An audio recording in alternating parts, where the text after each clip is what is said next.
ছাত্রছাত্রীরা তোমরা সকলে ভালো আছো তো? বাহ, খুব সুন্দর। আচ্ছা, কি ব্যাপার, আজকে খুব গরম পড়ছে তাই না? ক্লাসে ভীষণ গরম লাগছে। চলো আজকে আমরা বারান্দায় বসে ক্লাস করি। হ্যাঁ, ওখানে তো একটু ঠান্ডা আছে। এই যে গরম, অর্থাৎ বিশ্বটা কি হচ্ছে, আমাদের পৃথিবীটা হঠাৎ করে গরম হয়ে যাচ্ছে, এর কারণ কি বলতো? হ্যাঁ, এই যে কারণ কি বলতো, যানবাহন চলছে তো তাই না? এই যানবাহনে কি হচ্ছে, ধোঁয়া উৎপন্ন হচ্ছে। কারখানাতে কি হচ্ছে, কারখানায় ধোঁয়া উৎপন্ন হচ্ছে। আর কি হচ্ছে, আমরা কি করছি, অতিরিক্ত পরিমাণে গাছ কেটে ফেলছি। তার ফলে কি হচ্ছে, তার ফলে পৃথিবীটা গরম হয়ে যাচ্ছে।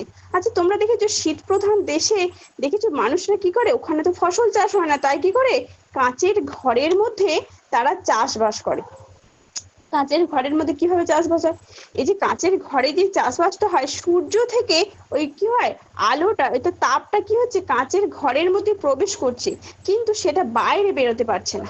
এই যে তার ফলে কি হচ্ছে, ওইখানটা গরম থাকছে, তার ফলে কি হচ্ছে, শীত প্রধান দেশে সবুজ গাছ উৎপন্ন হচ্ছে, তাই না? এরকমই আমাদের পৃথিবীতে কি হচ্ছে, পৃথিবীতে কার্বন ডাই অক্সাইড যে বেড়ে যাচ্ছে, আমরা কি করছি, নিঃশ্বাসের সঙ্গে কি ত্যাগ করছি, কার্বন ডাই অক্সাইড ত্যাগ করছি।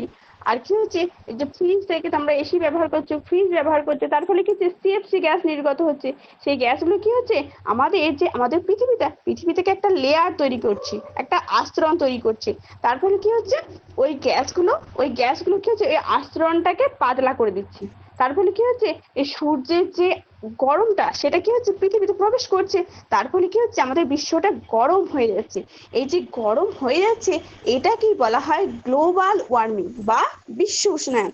এর ফলে আমাদের কি হচ্ছে বলতো, এর ফলে যে সমুদ্রের জল স্তরের কি হচ্ছে, উচ্চতা বেড়ে যাচ্ছে। আর হিমবাহের কি হচ্ছে, বরফ গলে যাচ্ছে। তার ফলে কি হচ্ছে, মানুষের অনেক কিন্তু ক্ষতি হচ্ছে, তাই না? হ্যাঁ, আমাদের আবহাওয়ার পরিবর্তন হচ্ছে। অর্থাৎ এই যে গরমকালে যে প্রচুর গরম, আমাদের খুব কষ্ট হচ্ছে, তার এই যে বিশ্ব উষ্ণায়নের ফলে হচ্ছে। তাই আমাদের কি করতে হবে, তাই আমাদের পর্যাপ্ত পরিমাণে সবুজ গাছ লাগাতে হবে। আর কেউ যদি গাছ কাটে, তাহলে কি করতে হবে, তাকে বারণ করতে হবে।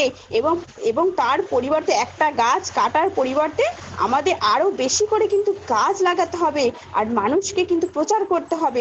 তাহলে যে গরমটা পড়ছে, তাহলে কিন্তু আর গরমটা পড়বে না, বুঝতে পেরেছো? আর কারখানায় কি করতে হবে, ধোঁয়াহীন চুল্লি ব্যবহার করতে হবে, যানবাহনের ধোঁয়াটা কমাতে হবে, আর আমাদের ব্যাটারি চালিত গাড়ি ব্যবহার করতে হবে। আর যে আমরা সব সময় এই যে বাস ব্যবহার করছি না, এগুলো কি হচ্ছে, পেট্রোলিয়াম আর দূষণ হচ্ছে। আর এর ফলে আমাদের কি করতে হবে, এর ফলে পরিবেশ গরম হয়ে যাচ্ছে। তাই আমাদের কি করতে হবে, আমাদের কোথাও যেতে হলে সাইকেল ব্যবহার করতে হবে, অর্থাৎ পরিবেশ বান্ধব, অর্থাৎ পরিবেশের ক্ষতি করে না, এই সমস্ত যানবাহন ব্যবহার করতে হবে। আর আমাদের পর্যাপ্ত পরিমাণে গাছ লাগাতে হবে। তাহলে আমাদের এই যে বিশ্বটা গরম হয়ে যাচ্ছে, তাহলে কিন্তু সেটা কিন্তু অনেকটা কমবে, বুঝতে পারলে? তাহলে গ্লোবাল ওয়ার্মিং কাকে বলা হয়? হ্যাঁ বলো, যার ফলে পৃথিবীর গড় তাপমাত্রাটা ধীরে ধীরে বেড়ে যাচ্ছে, সেটাকে বলা হয় গ্লোবাল ওয়ার্মিং। বাহ, খুব সুন্দর। আচ্ছা, এই গ্লোবাল ওয়ার্মিং এর ফলে কি কি ক্ষতি হচ্ছে বলো তো, কে বলতে পারবে? আচ্ছা, সীমা তুমি বলবে, বলো। হ্যাঁ, বরফের গলে যাচ্ছে, তাই না? বরফ গলে যাচ্ছে।